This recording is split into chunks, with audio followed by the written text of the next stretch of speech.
Hi, I'm Carlos Sapene. And I'm Dana Arnett. Welcome to Wicked Marketing. Hello, everybody. Hello there. So today we are going to continue a conversation from the previous podcast where we were talking about the principles behind a website. And in that podcast, which we hope you either listen to or will listen to. It was number 6.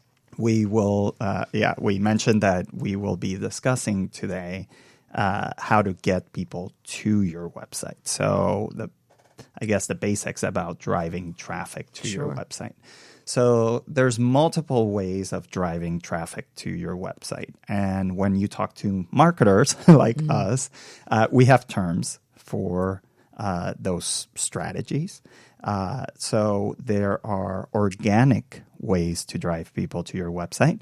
And that means basically that it's techniques that you put in over time that help you get people to your website. And don't cost you money. They don't cost you money. So things like search engine optimization, right? SEO is what people call it.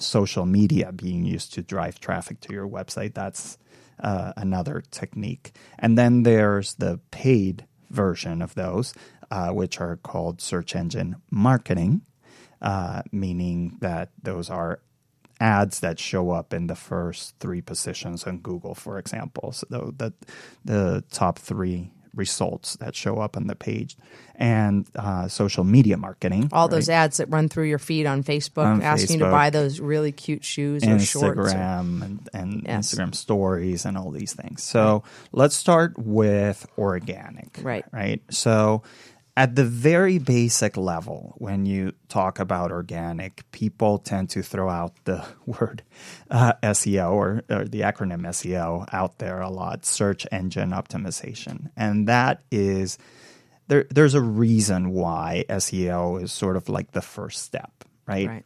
In order for you to get people to your website, and when I say get people to your website is reaching new customers, right? Reaching new people, which is really the goal of putting up a website, not only being found by people that already know about your brand, but reaching new people. The reason why SEO is so important is because there's 2 types of people and 2 types of ways to connect, right? Which I like to call passive and active. Yes. Right. So there's that passive listener, for example, in your family, that when you are in a group, right, of your family, there's always the people that are talking. And there's the quiet ones. And there's the quiet ones. And they always say, be careful of the quiet ones. But so the point being that the quiet ones are the passive ones. They're taking in information. And then the talkative ones are the active ones, right? It's the same sort of thing when people are making a decision to go look for something, right? There's the passive ones, and these are people that will use very generic keywords, right? And then there's the active ones that will get deeper and specific into what they're looking for. My child can't sleep. Yeah, exactly. Or versus looking for sleeping issues. Exactly. And so when you look at how people look for things, right? The act of going on a search engine is an active act. And that's Google. And that in this case, we'll talk about Google, but there's Bing, there's DuckDuckGo, there's a ton of them. But the basic principles behind it are the same. The important thing to think about is that when people go on a search engine, they have an intention to find something. And one thing that I have mentioned many times in this podcast is the importance of intention and intent. Right. So when people have an intent to look for something and they go on a search engine, they're in what I like to call discovery mode. Yes. Right? So if I'm going to go look for shoes, for sneakers, right? And I've already gone to Nike because that's my favorite brand, right? And I've gone on it and I've looked and I didn't find anything on Nike. And I went directly to the Nike website, which is called Direct Traffic. Right, because you knew of it already. Because I knew of it already. Then I will go into discovery mode. Oh, where else can I look? Right. I couldn't find the ones that I wanted. Or the price was too high. Maybe there's a deal out there. Too high. That's a great point. So then I'll go with that intention, to the search engine, right? And I'll start typing and results will come up. Now, when those results come up, there's the organic results, which are the ones that will show up usually towards the top of the page. And then there's the paid results that which are usually the top first. three. The top three, right? So tell people people smart. how to notice that if you don't. They have a different background. Right. They have a different color background. It's or like it says, a light gray or it says advertisement on it. And I don't want to get too deep into it, but there's the Federal Communication Commission and the Federal Trade Commission have guidelines about those specific things. So if it were up to Google, they would all look the same, just the paid ones would show up. You can't pretend that you're not advertising. Yeah, so you can't pretend that you're not advertising. So you know who's paying to show up there. But since we were talking about organic, what's important here is that organic is a very complicated world, right? Because it's free. And when it's free, they make it complicated, right? And so a lot of people will talk to their web developers and their web developers will tell them, oh, I know how to do SEO. I did the SEO on your site. We're all good. Yeah, we're good. And so that usually means that they've taken care of 3 elements out of like 1,500 elements that go into it, which is your titles and descriptions on your pages. And a lot of cases, they won't even do that. That's on the back end. And that's on the back end. But think about it this way. When you run a search on Google, the results show up with a headline and a description. Exactly. That headline is the title. And that description is the description. And that means on that product on your page or on that particular page that might provide a service, that's been typed in on the back end, and that's what Google is grabbing. And that's what's, not always. But yes. Yeah. So in the general sense. In the general sense, it is a guideline to Google of this is what my page in general is all about, right? And so Google, over time, has grown very smart. It's probably the smartest search engine out there. That's why so many people use it. And whenever there's something that's free, people will find how to game it, right? They'll find how do I get around and get to the top and cheat everybody else. Right. And there's a lot of examples of this on the web. So the search engines have gotten smarter and smarter and smarter. And not only that, they've over time grown to start punishing people that are taking advantage of those, what we call black hat. But we know that none of you that are listening are those people. So we're going to not even talk about that. We're not going to go down that path because that's also very complicated. But the idea here is that since we've been talking about this all of our podcasts, what matters is that you are as honest about what you're doing on your page and as relatable as possible on these titles and descriptions and everything that you do on your website to help you grow that organic traffic. So that when one great thing to do is go on a search engine like Google and type site, SITE, and the URL of your website, right? Right. And that will pull up all of the results for your website. And so you'll be able to see all the headlines and descriptions that show up for all the pages on your website. And then you start looking at them and you see, do these make sense? If I were the person searching, would this result? And have they been filled out? Are they even remotely applicable? Because it will pull if it does. You don't have it in. It will pull pieces, and the wrong sentence will be about your business. Google will decide what to pull in. Right, and then shoes are on your page for a therapist. Exactly. So yes. So at the very basic, right, you should see how you're being looked at from outside. So that same analogy that we were talking about on the previous podcast of the storefront, if you had a brick and mortar store and you had a storefront, you would be making sure that window had the best product, the most relatable product out there, so that when people are walking by, in this case, searching, your result would catch their eye. Over anybody else's storefront. Yeah, over anybody else's storefront. And that in this case, that it's useful to them, that it actually takes them to a page that is about what you're saying. And as an example, when your Nike search, say you had the particular model that you wanted of that shoe, and I mean, I do this all the time. You want to see if there's a better deal out there. So if it's Nike, this version of Nike and on sale, right? Is that how we search, right? And then it comes up. You want it to say, 20% discount today on your, or whatever, 20% discount or some type of a pricing or some type of you're going to get a special deal on your site to stand out from somebody else, because that's what I'm looking for, is a deal. And that's the thing, right? When you're thinking about these things, what I would encourage you to do is also search for your competitors, for example. Absolutely. And see what are they doing. Because, so I mention a lot on this podcast, white hat tactics and black hat tactics. And white hat tactics are you just being smart. Yeah. Right? You just being smart, still being honest, but you just being smart about looking at what does my storefront look like, right? What is, when people pass by, what are they going to see? So what you will realize is that there's a lot of initiatives that go into those search results that are not just your typical title and description. So in the case of, like Dana was saying just now, of the shoes, there's ways, if you search for a specific shoe, to have your shoes show up first. Right? And that's through Google Merchant, and it's a whole initiative, and your web developer should know how to help you with something like that.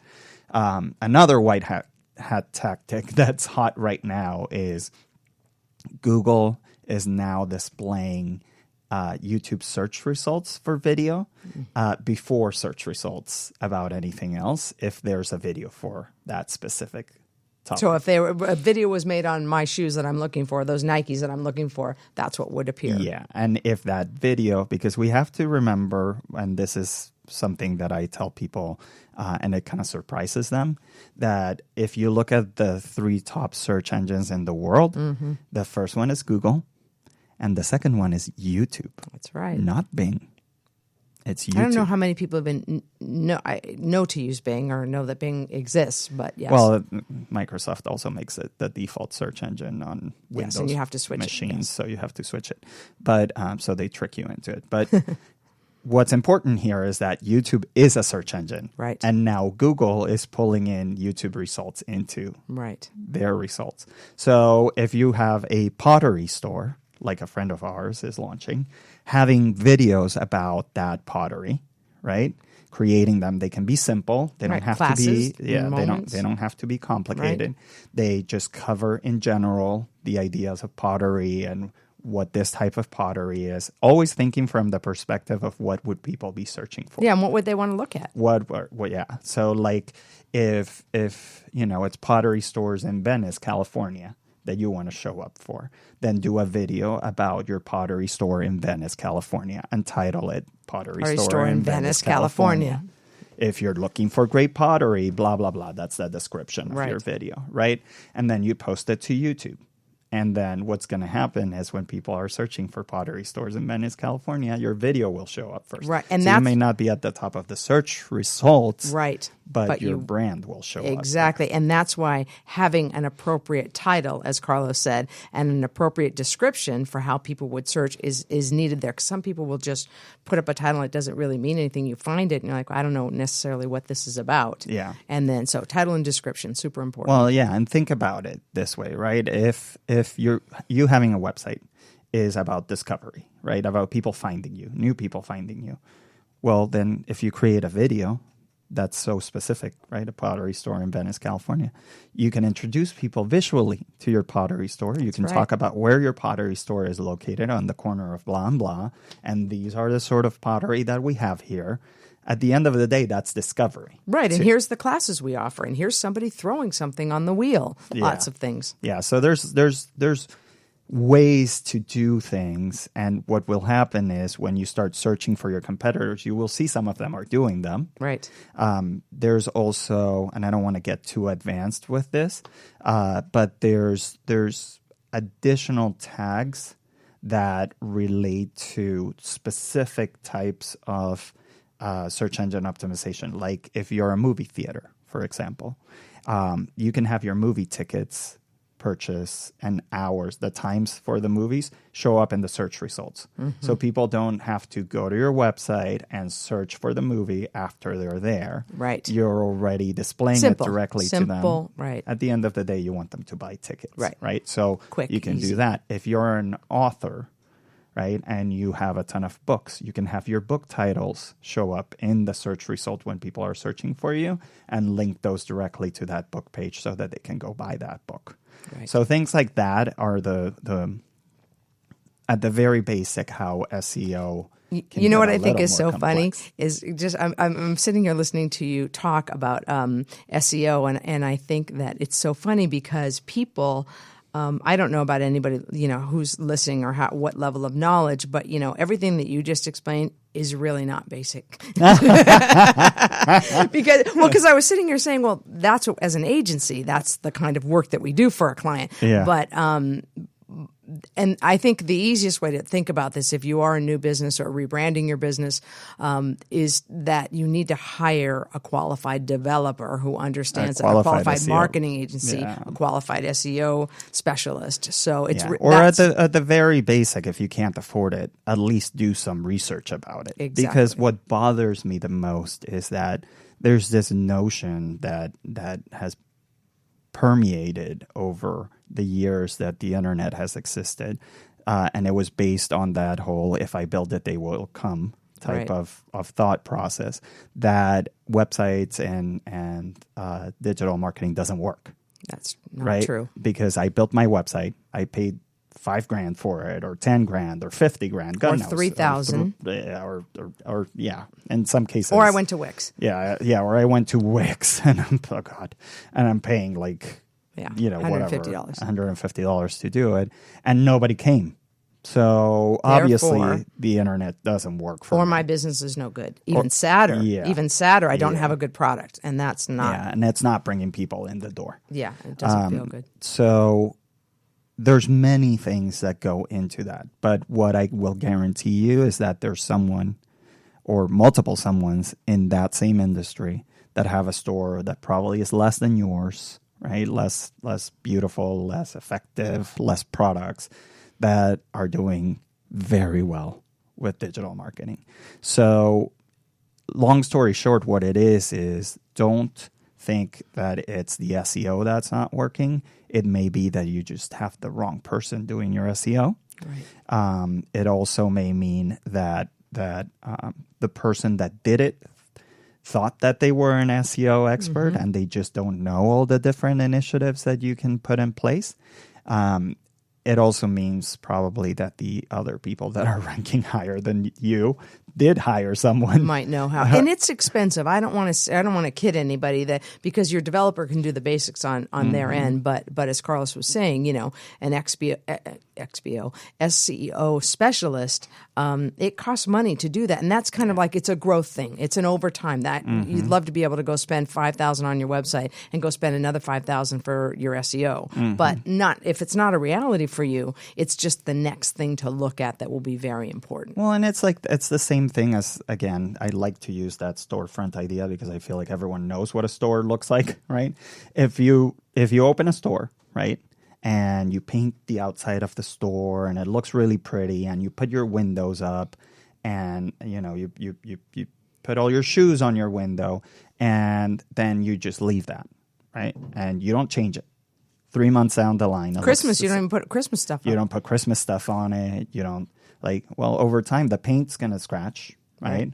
Those shoes, I'm going to have seen them. Because the sun's going to hit them and they're going to be faded. They're going to be faded. If I didn't like them the first 400 times I saw them, I'm probably not going to like them in the next 400 times. So you wouldn't do that if you had a store, right? You would be minding the store. Right, constantly. You have to mind your SEO. You have to mind. At the end of the day, these are the things that are going to get you customers. These are the things that are going to connect you with people. And as annoying and nimble and however you want to tag it that they may sound, you have to put in the effort the same way as you would put on a physical business. Right. It's a digital business. It still takes effort. And I want to say, again, I'll wrap this up. As I wanted to say, we were talking about if you don't have the finances, or if you do have the finances and you have an SEO specialist, it's not sexy to pay that person because you're not going to see it. You're not, It's not something that you see. All the stuff that's done on the back end, you don't really see it. A website build, you can see it. Oh, I have my pretty pages. So it's very hard to think, oh, I need to spend the money on something I don't see. But as Carlos was explaining very well, the results of that specialist is what you're paying for. What happens, and that is customers and conversions. Yeah, and like I said before, there's simple ways to check some of those results, right? So like having that person pull a Google Analytics report to you and explain to you who are these people, how are they coming, where are they getting to, like there's a lot of ways to validate, and if you don't know how to do it, there's plenty of people in your world that you can ask, I'm sure, and can help get and you examples there. Like what I told you about searching with site : and the name for of sure your website, so that you can pull up your results and see what they look like.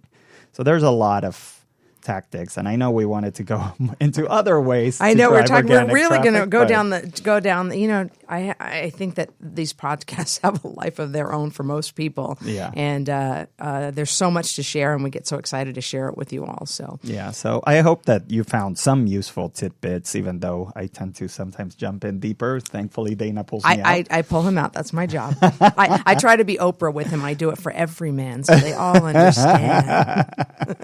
But hopefully you got some tidbits out of this that are helpful to you. If you like what we're saying, if you find any of this helpful, make sure to subscribe.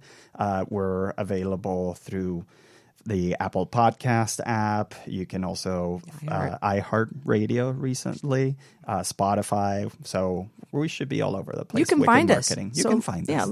We're marketers. Share us with your friends. We're marketers. Thank you, guys. See you next time. See you next time.